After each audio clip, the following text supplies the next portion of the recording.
Alors, c'est du dessin en symétrie, ceci. C'est-à-dire qu'on arrive à dessiner la partie gauche ou la partie droite, je ne sais plus trop laquelle ici, et l'autre partie se dessine en temps réel.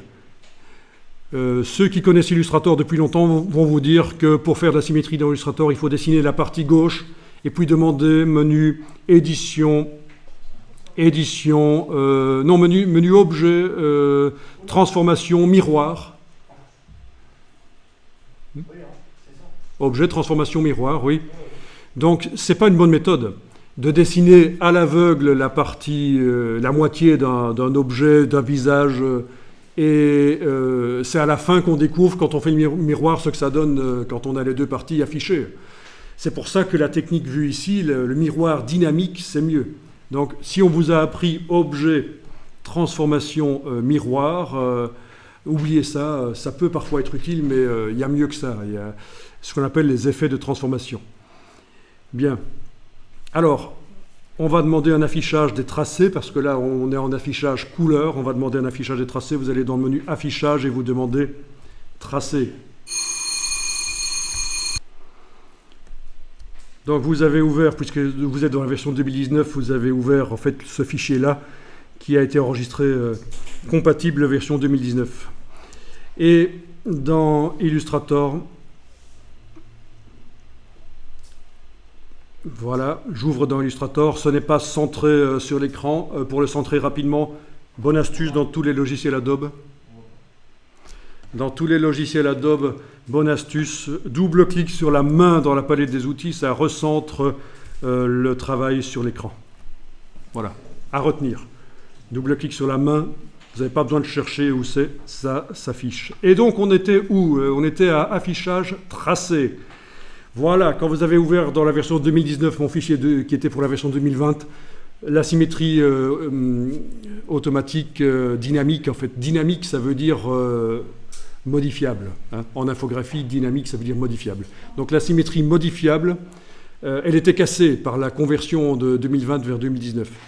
Je vous ai envoyé un fichier compatible 2019 et vous devriez voir qu'une moitié de la figure là. Super. Et on va faire des petits tests. Et puis, à un certain moment, bien sûr, plus tard, je vous expliquerai, on fera ensemble, et ça va durer 40 minutes, 60 minutes, l'explication, comment faire une symétrie. Voilà. Ça dépend de la vitesse du groupe, ça peut durer 20 minutes aussi, l'explication, mais toute une explication, comment faire de zéro une symétrie dynamique. Là, évidemment, c'est un fichier où c'est déjà ouvert. Alors, je vais demander affichage aperçu. Voilà. Donc vous avez les raccourcis, c'est quelque chose qu'on utilise assez souvent. Le CTRL Y, le commande Y.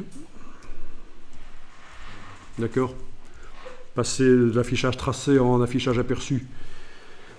Un même document peut même être affiché en même temps dans les deux modes.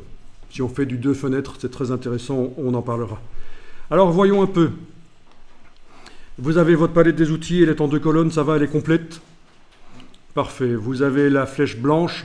Si avec la flèche blanche, on essaye d'aller chipoter sur la partie gauche, ça ne marche pas. Il n'y a pas de tracé là. Ce n'est qu'une image de ce qui se trouve à droite. Si on va travailler sur la partie droite, vous pouvez tester. Alors, pour zoomer, Alt roulette, bien sûr. Si ça ne marche pas, votre roulette, vous faites barre d'espacement, commande et vous cliquez. Barre d'espacement, commande. Barre d'espacement, commande Alt, c'est pour zoomer en arrière. Barre d'espacement, commande, c'est pour zoomer en avant. Ça, c'est pour le cas où la roulette de votre souris serait foireuse, mais là, j'ai la roulette qui fonctionne. Donc, Alt et la roulette, ça permet de zoomer. Barre d'espacement permet de bouger sur l'écran, bien sûr. D'accord? Barre d'espacement toute seule. Si ça va trop vite, vous le dites. Hein. Si je parle de choses et que ça va trop vite, vous voulez que je répète, vous le dites. Hein.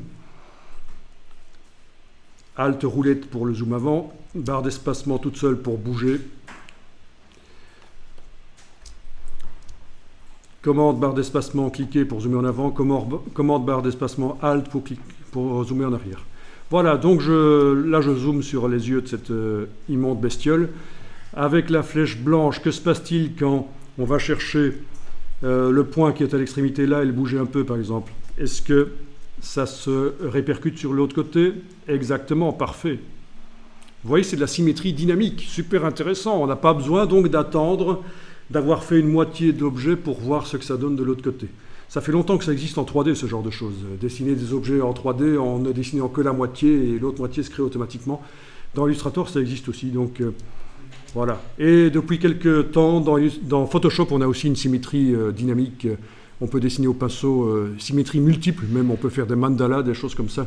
C'est sympa, mais c'est différent. Ici, c'est du vectoriel dans Illustrator, c'est des points, des descriptions géométriques. Dans Photoshop, c'est donc des pixels. Voilà.